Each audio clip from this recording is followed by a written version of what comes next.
बिस्मिल्लाहिर्रहमानिर्रहीम, अस्सलाम वालेकुम। आज 19 जनवरी है और दिन है बुध का। आज सुप्रीम कोर्ट ऑफ पाकिस्तान में 3 रुकनी बेंच ने बहुत अहम केस की समाअत की है। ये केस है आज़ादी इज़हार राय के मुतालिक, ये केस है freedom of speech, freedom of press के मुतालिक। ये मामला है सहाफ़ियों को हरासा करने का। ये वो केस है जिसमें सहाफ़ी जो है वो दरख्वास्त लेकर जस्टिस काजी फ़ाइज़ ईसा साहब के कोर्ट रूम में गए थे।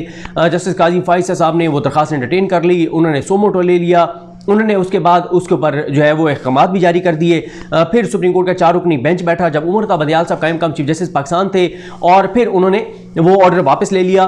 फिर एक 3 रुकनी बेंच बना था जिसकी सरबराही कर रहे हैं जस्टिस जाजुल एहसन साहब, उसमें शामिल हैं जस्टिस मुनीब अख्तर साहब और जस्टिस काजी मोहम्मद अमीन साहब। ये बहुत इंपॉर्टेंट पॉइंट्स जो है वो देखने जा रहा है। आज इस केस की समाअत थी, लेकिन आज इस केस के शुरू में ही अटॉर्नी जनरल पाकिस्तान खालिद जवीद खान साहब ने बहुत इंपॉर्टेंट पॉइंट्स अदालत के सामने रखे, जजेस के सामने रखे। उन्होंने अदालत के सामने जो बड़ा नुकता रखा वो था प्राइम मिनिस्टर पाकिस्तान इमरान खान साहब की अहलिया के हवाले से जो कंपेन की गई। ये वो असल चीज़ है जो कि मैं मुसलसल अपनी वीडियोस में कहता रहा हूँ। आप लोग जो रेगुलर सुनते हैं आप जानते हैं कि असल में FIA का ये काम है, जो सरकारी वकला हैं उनका ये काम है कि वो जजेस को बताएं कि ये जो लोग जो हीरो बन रहे हैं सोशल मीडिया के ऊपर, जिनके साथ एक पूरा तबका खड़ा हो जाता है, जिनके हवाले से बैरून मुल्क से प्रेस रिलीजें आने लग जाती हैं, आवाज़ें उठने लग जाती हैं, उनके केसेस आज़ादी इज़हार राय के नहीं हैं। वो जर्नलिज्म नहीं कर रहे, वो सहाफत नहीं कर रहे, बल्कि वो खबासत कर रहे हैं, वो गलाजत कर रहे हैं।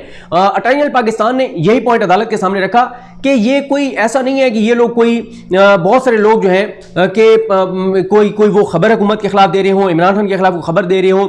कोई एक भी ऐसी कार्रवाई नहीं हुई जहां पर किसी ने इमरान खान के खिलाफ खबर दी हो, इमरान खान को क्रिटिसाइज किया हो, इमरान खान ने किसी वजीर की करप्शन की स्टोरी छापी हो और उसके खिलाफ कार्रवाई हुई हो, नहीं। बल्कि अटॉर्नी जनरल ने यही पॉइंट उठाया कि यहां पर तो मसला यह है कि आज़ादी इज़हार राय के नाम पर प्राइम मिनिस्टर की अहलिया के ऊपर जिस तरह के हमले किए जा रहे हैं, उनके हवाले से जो कंपेन चलाई जा रही है, ये असल वो चीज़ है जिसको अदालत को देखना चाहिए कि प्राइम मिनिस्टर की अहलिया जो सियासत में नहीं है। और उन्होंने कहा कि आप प्राइम मिनिस्टर पे करें तनकीद, जितनी करनी है करें, क्रिटिसाइज करें, जो करना है करें, लेकिन प्राइम मिनिस्टर की अहलिया के हवाले से जो चीज़ें हो रही हैं वो बहुत अफसोसनाक भी हैं, शर्मनाक भी हैं।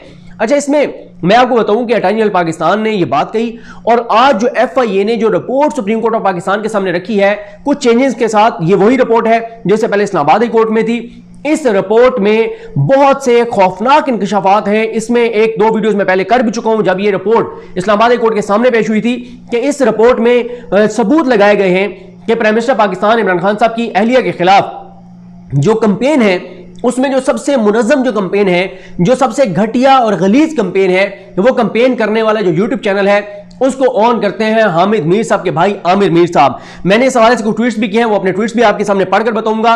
लेकिन आज बड़े जबरदस्त तरीके से बड़ी क्लैरिटी के साथ जजेस के सामने ये मामला उठाया है अटॉर्नी जनरल पाकिस्तान ने।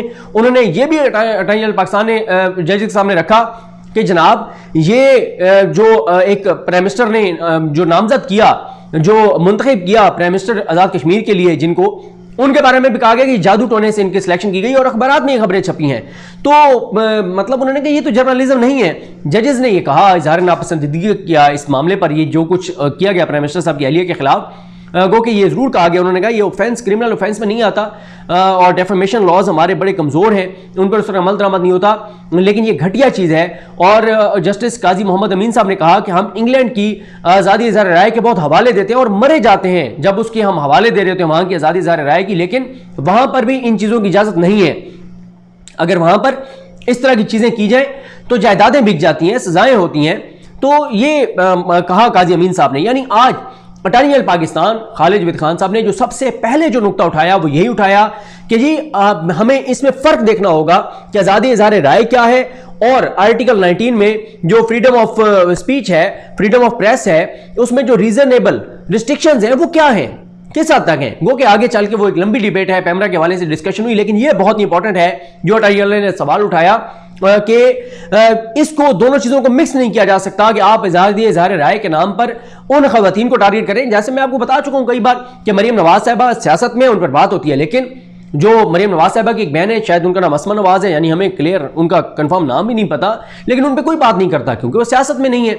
शहबाज शरीफ साहब की बेटियां सियासत में नहीं है, उन पर बात नहीं होती। हाँ, अभी उनके केसेस कुछ आए जिनमें उनके नाम पर ट्रांजैक्शन थी तो उनके नाम कुछ आए अदालतों में, लेकिन कहीं पर भी उनको उस तरह से टॉक शोज में तनकीद नहीं की जाती, उनका नाम नहीं लिया जाता। तो ये वो मामला है जो आज अटॉर्नी जनरल पाकिस्तान खालिद जवीद खान साहब ने उठाया है जजेस के सामने। इस मामले को देखना चाहिए क्योंकि यहां पर मैं आपको ये भी बता दूं यही वो चीज़ है जो एफआईए को करनी है, और एफआईए के ऊपर मैं बहुत तनकीद करता हूं। मैं इस सारे का जिम्मेदार एफआईए के साइबर क्राइम विंग को समझता हूं, लेकिन एक रिपोर्ट जो एफआईए के साइबर क्राइम विंग ने तैयार की है, जो आज पेश की गई है, वो बड़ी शानदार है। मैं समझता हूं वो रिपोर्ट ना सिर्फ इस बेंच के तीन जजेस को पढ़नी चाहिए, उनके सामने जो रखी गई है इजाजुल हसन साहब को, मुनीब अख्तर साहब को, काजी अमीन साहब को, बल्कि सुप्रीम कोर्ट के तमाम जजेस को ये रिपोर्ट पढ़नी चाहिए, ताकि उनको अंदाजा तो हो कि जर्नलिज्म के नाम पर, आज़ादी इज़हार राय के नाम पर किस तरह की खबासत और गलाजत की जा रही है। और प्राइम मिनिस्टर की अहलिया के हवाले से मैं वो चीज़ें अगली वीडियोज़ में, इसके बाद आज ही मैं 1-2 वीडियोज़ में आपके सामने रखूंगा कि किस तरह से इमरान खान साहब की अहलिया के हवाले से कहा गया कि जी वो कच्चा गोश्त खाती हैं, पीरनी, ये वो जादूगरनी, ये सारी चीजें जो है उनकी अहलिया के खिलाफ की गई। तो क्या कौन इस तरह की चीजों को जो है वो जस्टिफाई कर सकता है? अब मैं आपको इसमें देख लूं, इसमें से कोई पॉइंट रह ना गया हो, कि ताकि मैं ये चीजें आपके सामने रख के और फिर आपको बताता हूं जो मैंने ट्वीट्स भी किए हैं। तो ये एक बहुत इंपॉर्टेंट पॉइंट था जो मैं समझता हूं कि आज खालिद जवेद खान साहब ने अदालत के सामने रखा है। उन्होंने ये भी कहा, अच्छा आज एक ये भी बता दूं आपको, टोकरी का भी जिक्र आया। टोकरी का जिक्र इसलिए आया कि जो सुप्रीम कोर्ट रिपोर्टर्स एसोसिएशन के सदर थे, जो अमजद भट्टी साहब जो हैं वो, क्योंकि उनको कहा गया था कि वो एफआईए डीजीएफआई के पास जाएं, वो गए, मुलाकात की, उन्होंने बताया जी डीजीएफआई हमें मिले, अच्छे अंदाज में मिले, हमने अपनी तहफ़्फ़ुज़ात इन तक पहुँचाए। इजाज़ुल हसन साहब ने कहा कि जनाब आपको कुछ चाय पिलाई थी उन्होंने लाइटर नोट पे, तो अमजद भट्टी साहब ने कहा जी बिल्कुल हमें हाई टी कराई थी उन्होंने।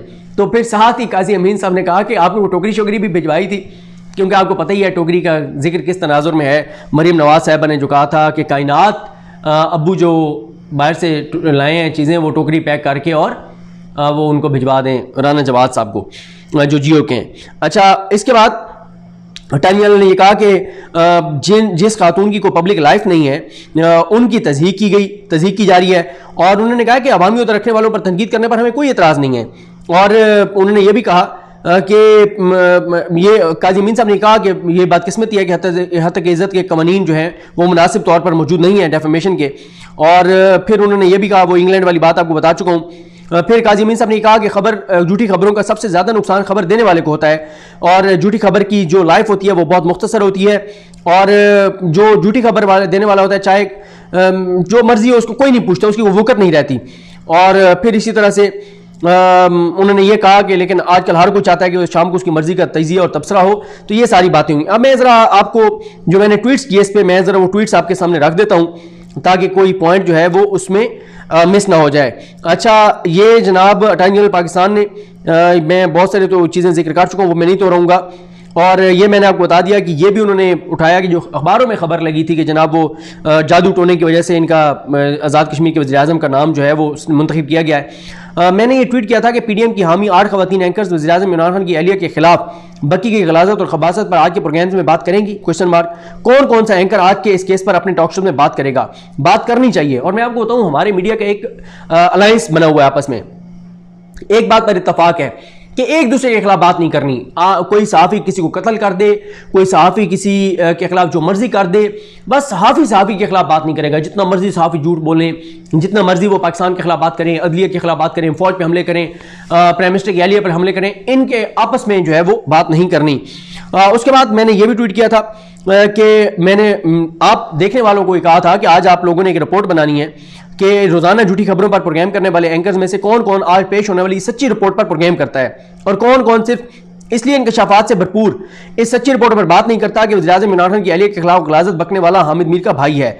अच्छा, siyaasat.pk ने खैर इसके ऊपर अच्छी स्टोरीज लगाई हैं, उन्होंने इसको कवर किया है siyaasat.pk ने। उसके बाद मैंने ये भी ट्वीट किया था कि वो तमाम सहाफ़ी जिन्होंने आमिर मीर की गिरफ्तारी पर ट्वीट्स किए थे वो क्या माफ़ी मांगेंगे कि वो लोग गलत थे, उनको ये ट्वीट्स जो है वो नहीं करने चाहिए थे। मैं कोई और चीज़ जो है वो देख लूँ। अच्छा, इसमें एक तो अदालत ने आज ये कहा है कि वो सहाफ़ियों की जो मुआशी तौर पर उनकी प्रोटेक्शन उसको भी देखेंगे, फिजिकल प्रोटेक्शन को भी देखेंगे। ये भी देखा जाएगा कि जर्नलिज्म क्या है, आज़ादी इज़हार राय क्या है, रीज़नेबल रिस्ट्रिक्शंस क्या है। लेकिन स्टेप बाय स्टेप चलेंगे। जैसे पैमरा की सेक्शन 27 की बात हो रही थी, अदालत ने आज इस पर बहुत ज़्यादा बात की है कि वाज़ेह तौर पर बता देना चाहिए कि ये चीज़ें नहीं हो सकती, ये हो सकता है, ये नहीं हो सकता, ताकि पता हो टीवी चैनल्स को भी सबको कि जनाब क्या हो सकता है क्या नहीं हो सकता। और जो रीजनेबल रिस्ट्रिक्शंस हैं उनको मतलब यही है कि इसको आज़ादी इज़हार राय का जो हक है इसको रेगुलेट किया जाए। और फिर इसी तरह से उन्होंने कहा जैसे फ्रीडम ऑफ स्पीच में, लेकिन ये देखना होगा कंटेम्प्ट ऑफ कोर्ट ना हो। उन्होंने बहुत सारी टर्म्स का कहा है कि ये वेग सी हैं, ये मुबम सी हैं, वेग सी हैं, बड़ी एक जनरल टर्म्स हैं। कौन ये डिसाइड करेगा कि जैसे ये कि ग्लोरी ऑफ इस्लाम की तारीफ कौन करेगा? ये कोई जो ब्रदर मुल्क हैं, फ्रेंडली मुल्क हैं, उनके तल्लुकात के हवाले से बात हो रही, कौन ये डिसाइड करेगा कि मिसाल के तौर पर ये कहा जाता है कि एक मुल्क से जो कर्जा हमने लिया है उसने हमें महंगा कर्जा दिया, तो क्या ये भी उस मुल्क के साथ तल्लुकात खराब करने की जुमरे में आएगा? फिर इसी तरह से अटॉर्नी जनरल ने कहा जी पार्लियामेंट कानून बना सकती है और उस कानून को आइन के उस पर परखा जाएगा कि आइन के मुतसादिम ना हो। अगर वो आइन से मुतसादिम होगा तो उसको जाहिर है कलअदम कर दिया जाएगा। तो आज इस पे बहुत ज़्यादा असल में बात होती रही सेक्शन 27 पर कि ये अथॉरिटी रेगुलेटर पर नहीं छोड़ना चाहिए, बल्कि लिख देना चाहिए कि ये चीज़ें जो नहीं हो सकती कैटेगोरिकल बता देना चाहिए। और अगर कल को ऐसी चीज़ सामने आती है जो कि उस लिस्ट में नहीं थी कि ये चीज़ें आप नहीं कर सकते, तो उन चीज़ों को भी जो है वो ऐड किया जा सकता है। तो इसके अलावा जो अदालत ने आज जो है वो मैंने इसके ऊपर बात होती रही है और बार बार वही चीज़ें जो मैं आपको बता रहा हूँ वो घूम फिर के टेक्निकल चीज़ें थी, वो आपके सामने जो है वो रखने की ज़रूरत नहीं है। DGFIA ने बताया कि जब से अदालत ने सोमोटो लिया है हमने किसी साफ़ी के खिलाफ कोई कार्रवाई नहीं की। अच्छी बात है, आपने ये चैप्टर क्लोज कर दिया कि ना झूठ बोलने वालों के खिलाफ और प्राइम मिनिस्टर की अहलिया पर हमले करने वालों के खिलाफ ना कार्रवाई करेंगे, ना अदालतों में जवाब देना पड़ेगा। गो कि आज मुनीब अख्तर साहब ने कहा है कि आपने जो SOPs बनाए हैं क्या आपके अफसरान उसको फॉलो कर रहे हैं? तो ये सारी बातें भी हुई हैं। और ये है कि ये जितनी भी कार्रवाइयाँ होनी है वो FIA के साइबर क्राइम विंग ने करनी है, और साइबर क्राइम विंग की सूरत हाल आप मुझसे बेहतर जानते हैं जो इस वक्त है। अच्छा, इसके बाद जनाब अबसार आलम साहब पर हमले वाले शख्स के बारे में पूछा गया और आज जो है वो IG एहसन यूनुस साहब पेश हुए, उनकी काफ़ी तारीफ़ की काजी अमीन साहब ने भी, जाजुल एहसन साहब ने भी, और उनसे पूछा गया कि जो हमलावर है उसको गिरफ्तार किया गया या नहीं, शूटर को गिरफ्तार किया गया या नहीं। उन्होंने कहा कि अभी तक नहीं हो सका, CCTV कैमरे और फिंगरप्रिंट्स हर चीज़ हमने मुतल्लिका इदारों को भेजे हुए हैं, नादरा को, तमाम को, कहीं से हमें कोई जो है वो उसका नहीं मिला, कोई सुराग नहीं मिला। एक शख्स जो है उसको पकड़ा गया, वो आपका एक मुलाजिम था लेकिन वो शूटर नहीं था, और कहा है उनको काजी अमीन साहब ने कि आपकी नाकामी है और आपको पकड़ना चाहिए चाहे कोई भी तरीका इस्तेमाल करें। तो ये जनाब एक चीज़ है। बाकी जजेस से जो DGFIA से मुलाकात हुई साफ़ियों की, उस पर जजेस ने ज़रा वो एतमाद का इज़हार किया, इत्मीनान का इज़हार किया कि जनाब DGFIA ने साफ़ियों को मुतमईन किया, जो रिपोर्टर्स एसोसिएशन के लोग मिले, और साथ ही जो है वो उन्होंने बहरहाल नापसंदीदगी का इज़हार किया जो प्राइम मिनिस्टर की अहलिया के हवाले से कंपेन है। लेकिन ये उन्होंने ज़रूर कहा है कि ये डेफेमेशन में तो आता है, क्रिमिनल ऑफेंस में नहीं आता, और डेफेमेशन लॉज के हवाले से बात हुई है। तो देखते हैं बहरहाल आगे क्या होता है। लेकिन आज मैं उस रिपोर्ट में से चीज़ें आपको बताऊंगा जो रिपोर्ट आज सुप्रीम कोर्ट ऑफ पाकिस्तान के सामने रखी गई है। मुझे अपनी दुआ में याद रखें। अलग हम सब काम में नसरू। अल्लाह हाफ़िज़।